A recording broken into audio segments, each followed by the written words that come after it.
Today I'll be showing you how I made this hair accessory for my book look on Infinity Sun, the first book to the Infinity Cycle series by Silvera. If you haven't read the book and are interested, Infinity Sun is a gritty, fast-paced, action-packed adventure about two brothers that get caught up in a magical war several generations in the making.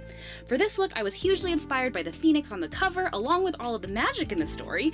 So if you'd like to see how I put this Phoenix Fire-inspired hairpiece all together, then please keep on watching. To get a general idea of how the headpiece was going to fit and sit on my face, I used some craft wire to mark the rough size and shape I wanted to achieve according to my face chart.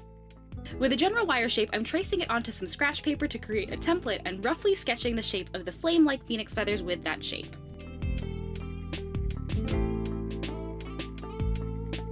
Once I cross-checked the template on my face again, I realized the whole unit of paper wouldn't work or be as flexible, so I decided to split the accessory into two parts, starting with the earpiece. Here I'm just tracing a portion of the earpiece onto some watercolor paper up to where the paper would bend across my forehead. Once that's done, I'm cutting everything out with an X-Acto knife.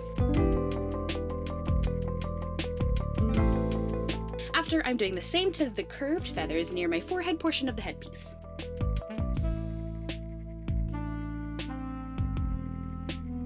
Once both pieces are cut out, I'm rolling and bending the paper to better mold and curve around my face.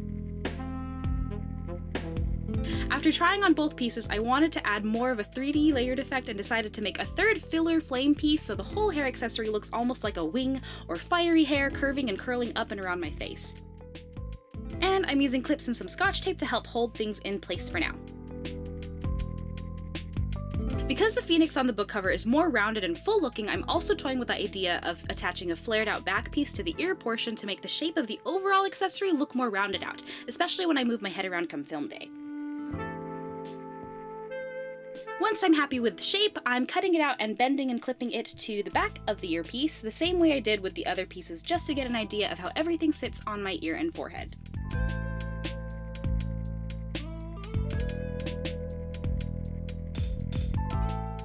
Next, I'm sketching outlines of some fiery feathery details before going over everything with yellow, orange, red, brown, and black watercolor paints.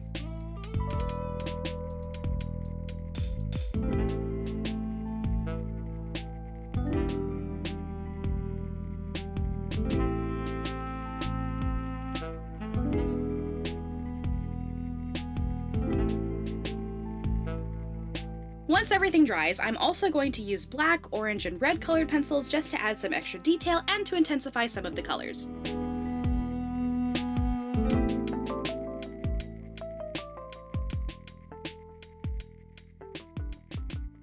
I'm then going to use a black Sharpie marker to really darken up the edges of each of the feathers.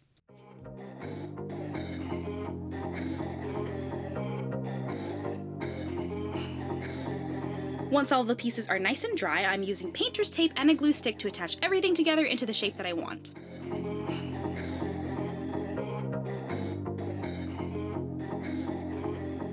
Also, I wasn't able to catch this on camera, but after everything cooled and dried, I spray painted the backs of all the pieces black so it would blend better with my hair and my backdrop come film day. Film day. I don't know why I stumble over that all the time. After that all dried, I hot glued the curving forehead portion of the hairpiece onto a small black wire headband, and I'm cross-checking how it'll sit on my face once the glue is dry.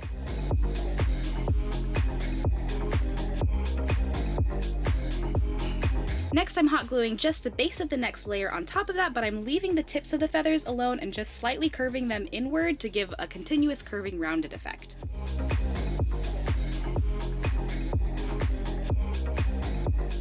Next, I'm using some stick-on craft vinyl paper to add some extra metallic detail to the headpiece. For that, I'm just using any leftover small curved scraps I had from previous book looks, and I'm cutting thin curved slivers, peeling the gold vinyl off of the adhesive paper and placing them on highlight points of the feathers.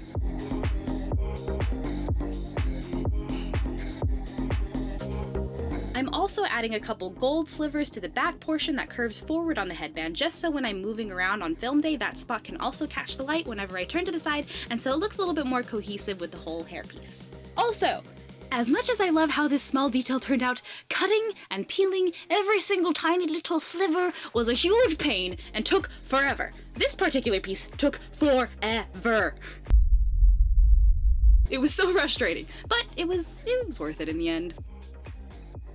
But once all the gold vinyl pieces are stuck onto the headpiece, it's ready to wear.